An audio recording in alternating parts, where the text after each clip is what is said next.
Students, today I am explaining that origin and development of Champu Kavyas. Champu Kavya antakantadu, overall we can see that Sanskrit literature is divided at two types, Vaidika literature and Laukika literature. Laukika literature divided Shastra Kavya and Kavya Sahitya. Kavya means Kavehe Karma Kavyam. Kavya Sahitya divided Shravya and Drushya. Shravya is divided Padya, Gadya, Champu. Champu means Champayati iti Champu. Gadya Padyamayi Kachit Champurityabhidhiyate. Gadyanubandha Rasamishhrita Padya Sukti Hrudyaho Vadya Kalaya Kaliteva Gitihi ಅನ್ನೋ ರೀತಿಯಲ್ಲಿ ಈ ಒಂದು ಚಂಪು ಬಗ್ಗೆ explanation ಕೊಟ್ಟಿದ್ದಾರೆ. So ಚಂಪುವಲ್ಲಿ ವೆಂಕಟಧ್ವರಿ ವಿಶ್ವಗುಣಾದರ್ಶ ಚಂಪು ತನ್ನ ಕಾವ್ಯದಲ್ಲಿ ಏನು ಹೇಳಿದಾರಪ್ಪ ಅಂತಂದರೆ, ಗದ್ಯ ಪದ್ಯಗಳ ರಸಮಿಶ್ರಣ ಜೇನು ಮತ್ತು ದ್ರಾಕ್ಷಿಗಳ ಮಿಶ್ರಣ ಒಂದೇ. The mixture of prose and poem it's like a grapes and honey ಅಂತ ಹೇಳಿರ್ತಕ್ಕಂಥದ್ದನ್ನು ನಾವು ಕೇಳ್ತೀವಿ. ಸೊ ಹಾಗೆ ಹರಿಶ್ಚಂದ್ರ ಭಟ್ಟ ಅಂತಕ್ಕಂಥವರು ಕೂಡ ಈ ಒಂದು ಚಂಪು ಕಾವ್ಯದ ಬಗ್ಗೆ ಹೇಳಿರ್ತಕ್ಕಂಥದ್ದನ್ನು ನಾವು ನೋಡ್ತೀವಿ.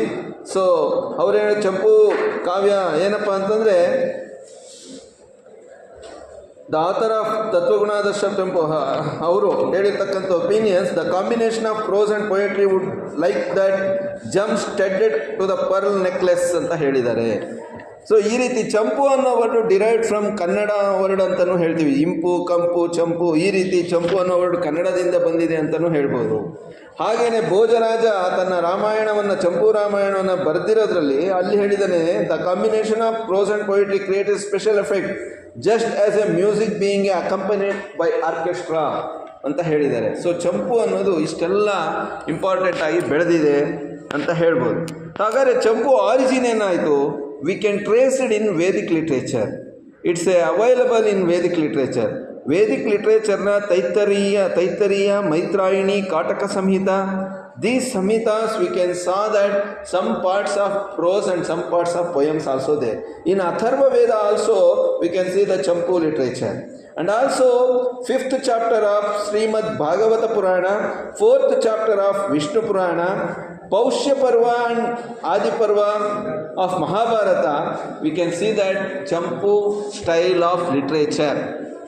So in Buddhist Jatakamala also we can see the Champu style of literature.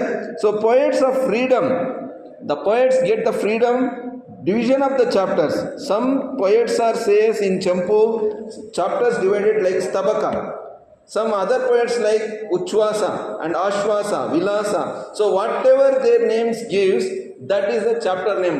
Actually poemally ಏನು ಹೇಳ್ತೀವಿ, ಸರ್ಗ ಅಂತ ಹೇಳ್ತೀವಿ.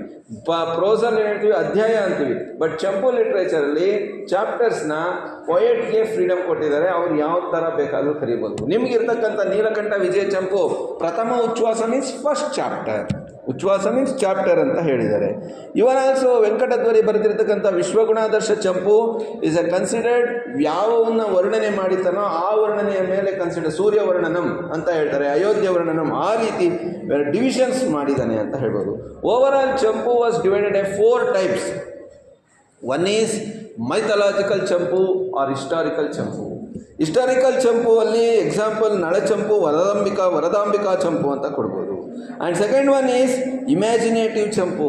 Poet imaginated the story and explained it, that is imaginative champu, that is ವಿಕ್ರಮಸೇನ ಚಂಪು ಅಂತ ಹೇಳ್ತೀವಿ. ಹಾಗೆಯೇ ಥರ್ಡ್ ಒಂದು narrative, the important pilgrim centres, ಅದು ಯಾವುದಪ್ಪ ಅಂದರೆ ವಿಶ್ವಗುಣಾದರ್ಶ ಚಂಪು, ರಿಟರ್ನ್ ಬೈ ಯಾರಪ್ಪ, ವಿಶ್ವಗುಣಾದರ್ಶ ಚಂಪು ಬರೆದಿರ್ತಕ್ಕಂಥ ವೆಂಕಟಧ್ವರಿ ಬರೆದಿರ್ತಕ್ಕಂಥದ್ದು. ಅಲ್ಲಿ ಏನಪ್ಪ ಅಂತಂದರೆ ಪಿಲಿಗ್ರಿಮ್ ಸೆಂಟರ್ಸ್, ಭಾರತದ ಪಿಲಿಗ್ರಿಮ್ ಸೆಂಟರ್ಸ್ನ ಎಕ್ಸ್ಪ್ಲೈನ್ ಮಾಡೋ ಥರ ಇರ್ತಕ್ಕಂಥದ್ದು. 4th type ಆಫ್ ಚಂಪು ಕಾವ್ಯ ಫಿಲಾಸಫಿಕಲ್ ಚಂಪು. ದಟ್ ಈಸ್ ಎ ಫಿಲಾಸಫಿಕಲ್ ಚಂಪು ಅಂದರೆ it's example Tattvagunadarsha Champu. They are given a teachings and also give a stories and tell about the teachings also, ಈ ರೀತಿ. ಸೊ ನಮಗೆ ಈ ಒಂದು ಚಂಪು ಕಾವ್ಯಗಳಲ್ಲಿ ತುಂಬ ಫೇಮಸ್ ಆಗಿರ್ತಕ್ಕಂಥದ್ದು Jivandhara Champu, notable work which as written notable work ಅಂತ ಹೇಳ್ಬೋದು, ಗುಣಭದ್ರ ಬರೆದಿರ್ತಕ್ಕಂಥದ್ದು. And Champu Ramayana is a masterpiece in ಚಂಪು literature written by Bhojaraja 9th century. And also Yashastilaka Champu, Nalachampu is the first ಚಂಪು ಕಾವ್ಯ ಅವೈಲಬಲ್ ಇರ್ತಕ್ಕಂಥದ್ದು. ಸೊ ಹಾಗೆಯೇ Nalachampu is also another also Trivikrama Bhatta also return a Madalasa Champu ಅಂತ ಹೇಳ್ತೀವಿ. ಈ ಸೋಮದೇವ ಬರೆದಿರ್ತಕ್ಕಂಥ ಯಶಸ್ತಿಲಕ ಚಂಪು ಇವೆಲ್ಲ ತುಂಬ ಫೇಮಸ್ ಚಂಪು ಕಾವ್ಯಾಸ್ ಅಂತ ಹೇಳ್ತೀವಿ. ಸೊ ಅದರಲ್ಲಿ ಪಂಚಚಂಪು ಕಾವ್ಯಾಸ್ ನಾವು ನೋಡಿದಾಗೆ ಪಂಚಚಂಪು ಕಾವ್ಯಾಸಲ್ಲಿ Nalachampu was return by Trivikrama Bhatta. ಮಹಾಭಾರತದ ವನಪರ್ವದಲ್ಲಿ ಬರ್ತಕ್ಕಂಥ ಒಂದು ಸ್ಮಾಲ್ ಸ್ಟೋರಿಯನ್ನೇ ಅವರು ಎಕ್ಸ್ಪ್ಲೇನ್ ಮಾಡ್ತಾ ಹೇಳಿರ್ತಕ್ಕಂಥದ್ದು. ಈ give a respect for Banabhatta, Subandhu ಇವ್ರನ್ನೆಲ್ಲ. ಆ್ಯಂಡ್ ಈ ವಾಸ್ ಎ ಫೇಮಸ್ ಫಾರ್ ಶ್ಲೇಷಾಲಂಕಾರ. ಯಾರು? ತ್ರಿವಿಕ್ರಮ ಭಟ್ಟ ಶ್ಲೇಷಾಲಂಕಾರದಲ್ಲಿ ಫೇಮಸ್ ಆಗಿದ್ದಾರೆ. ನಳ ಚರಿತ್ರೆಯನ್ನು ಬರೆದಿರ್ತಕ್ಕಂಥದ್ದು ಇಷ್ಟು. And also Champu Ramayana was return by Bhojaraja 9th century. He also inspired by Adikavi Valmiki and written a Valmiki Ramayana in ಚಂಪು ಸ್ಟೈಲ್ ಅಂತ ಹೇಳ್ತೀವಿ. ಸೊ ಇದು ಕೂಡ ತುಂಬ ಫೇಮಸ್ ಆಗಿರ್ತಕ್ಕಂಥ ಒಂದು ಚಂಪು ಕಾವ್ಯ ಅಂತ ಹೇಳ್ಬೋದು.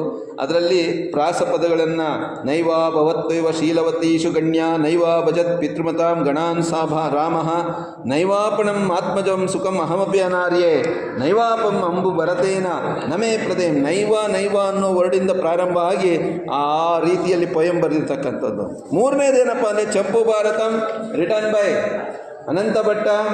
18 ಪುರಾಣಸ್ ವೇದವ್ಯಾಸ ಬರೆದಿರ್ತಕ್ಕಂಥ ಮಹಾಭಾರತವನ್ನು 12 ಸ್ತಬಕಾಸ್ 1141 ವರ್ಸಸ್ ಆ್ಯಂಡ್ 200 prose pages ಬರೆದಿರ್ತಕ್ಕಂಥದ್ದು.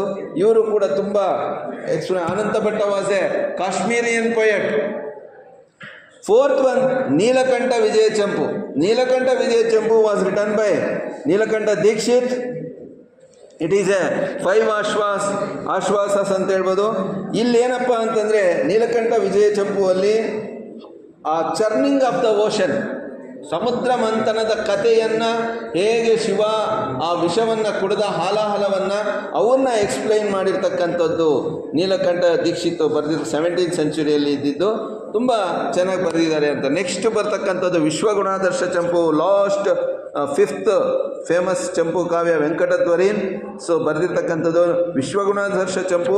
ಆ ಒಂದು ಸಮಯದಲ್ಲಿ ಭಾರತದಲ್ಲಿ ಇರ್ತಕ್ಕಂಥ ಪಿಲಿಗ್ರಿಮ್ ಸೆಂಟರ್ಸ್ ಯಾವಿದ್ವು, ಅಲ್ಲಿನ ಟ್ರೆಡಿಷನ್ಸ್ ಏನಿತ್ತು, ಅಲ್ಲಿನ ಕಸ್ಟಮ್ಸ್ ಏನಿತ್ತು, ಅವುಗಳನ್ನ ಎಕ್ಸ್ಪ್ಲೈನ್ ಮಾಡ್ತಾ ಬರೆದಿರ್ತಕ್ಕಂಥ ಚಂಪು ಆಗಿದೆ. ಇಷ್ಟು main origin and development of ಚಂಪು. ಲಾಂಗ್ ಕ್ವಶನ್ 10 marks ಕೇಳೋದು. ಪಂಚಚಂಪು ಕಾವ್ಯ ಅಂತ ಎಕ್ಸ್ಪ್ಲೈನ್ ಮಾಡಿದ್ದೀನಿ, ಶಾರ್ಟ್ ನೋಟ್ಸ್ ಕೇಳಿರ್ತಕ್ಕಂಥದ್ದು. So it given final exam and also given in for first ಟೆಸ್ಟ್ಗೂ ಕೂಡ ಕೊಡ್ತೀವಿ.